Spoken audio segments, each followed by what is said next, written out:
ਇਸ ਵੇਲੇ ਦੀ ਵੱਡੀ ਖਬਰ ਅਮਰੀਕਾ ਚੋਂ ਆ ਰਹੀ ਹੈ। ਅਮਰੀਕਾ ਤੋਂ ਕੈਨੇਡਾ ਦੇ ਵਿੱਚ ਨਸ਼ਿਆਂ ਦੀ ਤਸਕਰੀ ਦੇ ਕਰਨ ਦੇ ਮਾਮਲੇ ਦੇ ਵਿੱਚ ਕੈਨੇਡਾ ਦੇ ਰਹਿਣ ਵਾਲੇ ਇੱਕ ਡਰਾਈਵਰ ਨੂੰ 6 ਸਾਲ ਦੀ ਕੈਦ ਹੋਈ ਹੈ। ਜੀ ਹਾਂ, ਟੋਰਾਂਟੋ ਦਾ ਰਹਿਣ ਵਾਲਾ ਟਰੱਕ ਡਰਾਈਵਰ ਹੈ ਜਿਸ ਨੂੰ ਕੈਨੇਡਾ ਦੇ ਵਿੱਚ ਕੋਕੀਨ ਤਸਕਰੀ ਦੇ ਮਾਮਲੇ ਦੇ ਵਿੱਚ ਅਮਰੀਕਾ ਦੀ ਇੱਕ ਸੰਘੀ ਜੇਲ੍ਹ ਨੇ 6 ਸਾਲਾਂ ਦੀ ਕੈਦ ਦੀ ਜਿਹੜੀ ਸਜ਼ਾ ਉਹ ਸੁਣਾਈ ਹੈ। ਪਤਾ ਲੱਗਿਆ ਕਿ ਰਣਜੀਤ ਸਿੰਘ ਰੋਵਲ ਜਿਹੜਾ ਕਿ ਕੈਨੇਡੀਅਨ ਨਿਵਾਸੀ ਹੈ,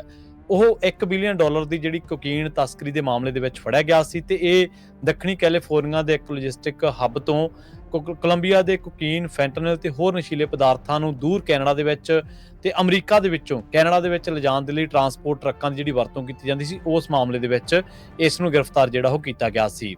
65 ਸਾਲਾ ਰਣਜੀਤ ਸਿੰਘ ਰੋਵਲ ਦੇ ਨਾਲ ਅਗਸਤ 2024 ਦੇ ਵਿੱਚ ਇਕਬਾਲ ਸਿੰਘ ਵਿਰਕ ਨੂੰ ਵੀ ਜਿਹੜਾ ਗ੍ਰਿਫਤਾਰ ਕੀਤਾ ਗਿਆ ਸੀ, ਜਿਹੜਾ ਕਿ ਮਿਸ਼ੀਗਨ ਤੋਂ ਜਦੋਂ ਸਾਰਨੀਆਂ ਓਨਟਾਰੀਓ ਇਲਾਕੇ ਦੇ ਵਿੱਚ ਬਲੂ ਵਾਟਰ ਬ੍ਰਿਜ ਨੂੰ ਪਾਰ ਕਰਨ ਦੀ ਕੋਸ਼ਿਸ਼ ਕਰ ਰਹੇ ਸਨ ਤਾਂ ਉਦੋਂ ਜਿਹੜਾ ਉਹਨਾਂ ਦਾ ਟਰੱਕ ਟ੍ਰੇਲਰ ਸੀਗਾ ਉਹਦੇ ਵਿੱਚੋਂ 95 ਕਿਲੋਗ੍ਰਾਮ ਕੋਕੀਨ, ਇੱਟਾਂ ਤੇ 20 ਕਿਲੋਗ੍ਰਾਮ ਹੈਰੋਇਨ ਜਿਹੜੀ ਆ ਉਹ ਬਰਾਮਦ ਕੀਤੀ ਸੀ। ਇਸੇ ਮਹੀਨੇ ਦੀ ਸ਼ੁਰੂਆਤ ਦੇ ਵਿੱਚ ਲਾਸ ਐਂਜਲਸ ਦੀ ਜਿਹੜੀ ਅਮਰੀਕੀ ਜ਼ਿਲ੍ਹਾ ਅਦਾਲਤ ਆ ਉਹਦੇ ਵਿੱਚ ਦਾਇਰ ਕੀਤੇ ਗਏ ਜਨਤਕ ਜਿਹੜੇ ਰਿਕਾਰਡ ਨੇ ਉਹਨਾਂ ਦੇ ਮੁਤਾਬਕ ਕੋਕੀਨ ਵੰਡਣ ਦੇ ਨਾਲ ਸਾਜ਼ਿਸ਼ ਦੇ ਨਾਲ ਸੰਬੰਧਿਤ 2 ਦੋਸ਼ਾਂ ਦਾ ਉਹ ਦੋਸ਼ੀ ਪਾਇਆ ਗਿਆ ਸੀ ਤੇ ਉਸ ਤੋਂ ਬਾਅਦ ਰਣਜੀਤ ਸਿੰਘ ਰੋਵਲ ਨੂੰ, ਜਿਹੜਾ ਕਿ ਕੈਨੇਡੀਅਨ ਨਿਵਾਸੀ ਹੈ, ਪੰਜਾਬੀ ਮੂਲ ਦਾ, ਉਹਨੂੰ 6 ਸਾਲ ਤੇ 2 ਮਹੀਨੇ ਦੀ ਸਜ਼ਾ ਸੁਣਾਈ ਗਈ ਹੈ। ਇਸੇ ਤਰ੍ਹਾਂ